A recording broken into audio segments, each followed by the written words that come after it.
Nay, ang sakit po. Sigaw ko habang hawak ko ang kamay ng nanay.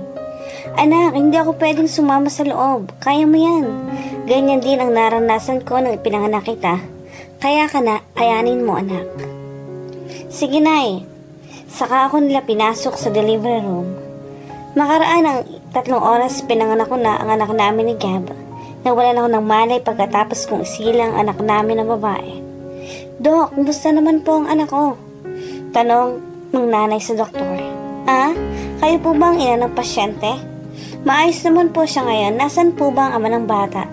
Wala na po, Dok. Iniiwan na po silang mag-ina. Ganun po ba? Sige po.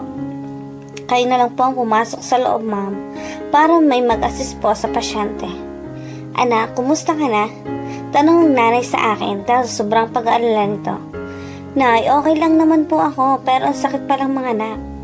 Ito na po ang baby niyo, ma'am, sabi ng nurse habang karga ang aking anak. Ang ganda ng bata, anak, nagmana sa'yo. Talaga, nay? Saka kinarga ni nanay ang bata. Ang ganda ng apo ko. Ang ipapangalan natin sa kanya, anak, ay Christine. Ang ganda ng pangalan niya. Tintin, mahal na mahal ka ng nanay mo, ha? Maging mabait ka sa nanay mo. Si nanay talaga hindi pa nga nakakaintindi. Alam mo anak, nung bata ka pa, palagi kitang kinakausap, sabi ng nanay. Kaya pala ang tali-talino ko, nay. Nakangiting sabi ko kay nanay. Anak, ano mang gusto mong kainin? At para makakain ka na, maganda sa iyong sabaw para marami kang gatas. Kahit ano po, maraming salamat po talaga, nay. Saka umalis na si nanay para bumili ng makakain ko. Iniisip ko si Gab sa sandaling noon. Paano kaya kung nandito na siya? Kung nakita niya ang anak niya, ano kaya magiging reaksyon niya? Siguro matutuwa siya. Pero kinasusuklaman ko na siya at mahirap magkita kami ng anak ko. Hindi na ako babalik sa kasino na iyon. Anak, ito na. Kumain ka na. Mamaya uuwi na tayo at kasama ang napakaganda kong apo. Tiyak na matutuwa ang lolo mo kapag nakita niya ang kanyang apo. Umuwi na kami sa aming bahay, dala namin ang anak kong si Christine. Tuwang-tuwa naman ang tatay nang makita ang kanyang apo. Ang apo ko? Tanong ng tatay. Opo tay, si Christine po, ang apo nyo. Napakagandang bata, ang tangos ng ilong mo apo. Hayaan mo, pagsisikap ang lolo ha, para mabili namin ang mga gusto mo. Sabi ng tatay habang pinagmamasdan si Christine. Habang si Gab maligaya sa buhay niya sa Amerika. Ano san? Anong balak niya ni Jennifer? Tanong ng papa nito. Hindi muna kami magpapakasal. Kailangan muna namin makilala ang isa't isa. Sagot nito sa papa niya. Opo tito, kailangan pa namin makilala ang isa't isa. Sige, desisyon niyo yan. Alangan namang madaliin namin kayo. Maging magkasintahan sila ni Jennifer. Dahil napagkastuunduan ng kanilang mga magulang, na ipakasal sila dahil sa kanilang kumpanya. Pero pareho silang hindi pa handa. 5 years later, Tintin, asan ka na ba? Nay, nandito po ako. Malaki na pala ang anak mo, Camila.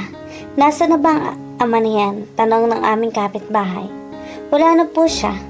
Hindi ko na po alam kung nasa na ba yung walang lalaking iyon. Sagot ko kay Aling Nina. Kailan ba kayo makakabayad ng utang nyo? Wala nang naman tindahan ko kasi araw-araw kayo utang ng utang. Hayaan ninyo, kapag nagtrabaho na po ako, babayaran ko pong lahat ang utang namin. Dapat lang ang tagal-tagal na ng utang nyo dito. Anak, anong problema? Tanong ni nanay. Wala po nay, tara na po, pasok na po tayo. Anak, pasensya na, ito lang ang ulam natin ha. Maliit lang kita ko sa paglalaba ko ngayon. Nay, magtatrabaho na kaya ako? Naawa na ako sa inyo ni tatay. Sabi ko kay nanay, anak, hindi pa pwede. Maliit pang anak mo. Nay, kailangan, anong maibigay ko sa anak ko? Tapos kayo ni tatay, hindi pa kayo nagtatrabaho ngayon. Tatanungin ang tatay mo sa bagay na iyan. Sige, kumain na kayo. Nay, nasan po bang itay ko? Kasi po, kung may nanay at tatay, tapos may nanay lang. Anak, ang importante ay nandito kami ng nanay mo para sa'yo. At nandyan si lolo at lola mo. Di ba anak? So, 3 kaming nagmamahal sa iyo. Ang swerte ko pala, Nay. Napakaswerte mo, anak. O, nandito na ang lolo mo. Magmano ka na, anak. Mano po, lolo. Ang bait ng apo ko. Kumain na ba kayo? Opo, lolo. Sarap po ng ulam.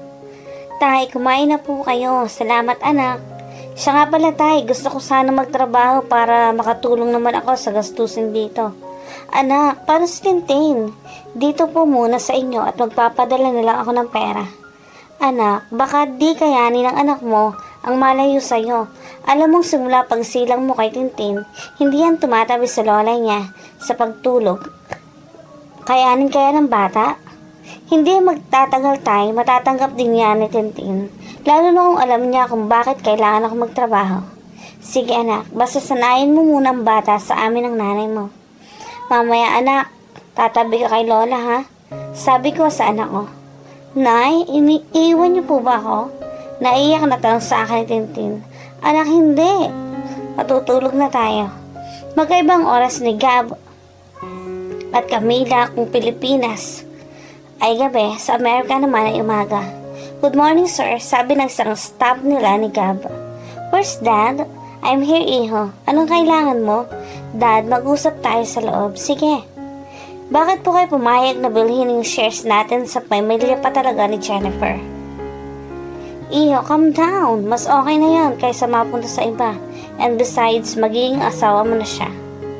Dad, napagdesisyonan kong umuwi muna ng Pilipinas. Isasama ko si Jennifer at gusto kong magtayo ng sariling negosyo doon. Anak, okay, susuportahan kita sa gusto mo.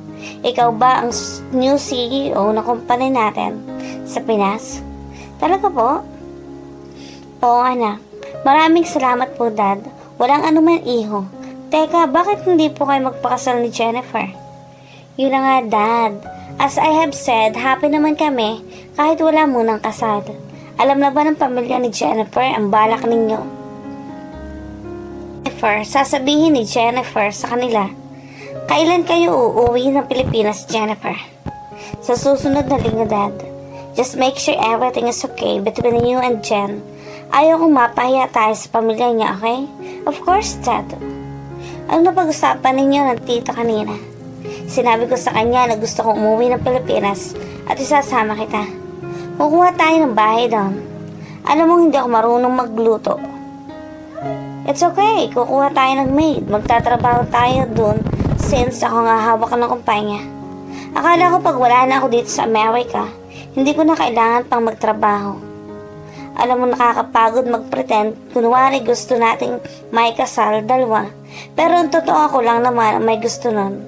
Pero ikaw may alinlangan pa. Napabuntong hininga na lang ito. Bigyan mo pa ako ng oras para sa kasal. At ang magpakasal ay hindi biro. Bakit magsasama naman tayo sa isang bubong? Di parang mag-asawa na rin, paliwanag ni Gab. What if mahal na nga kita, Gab? Gusto ko nang tapusin ang pagkukunwari natin.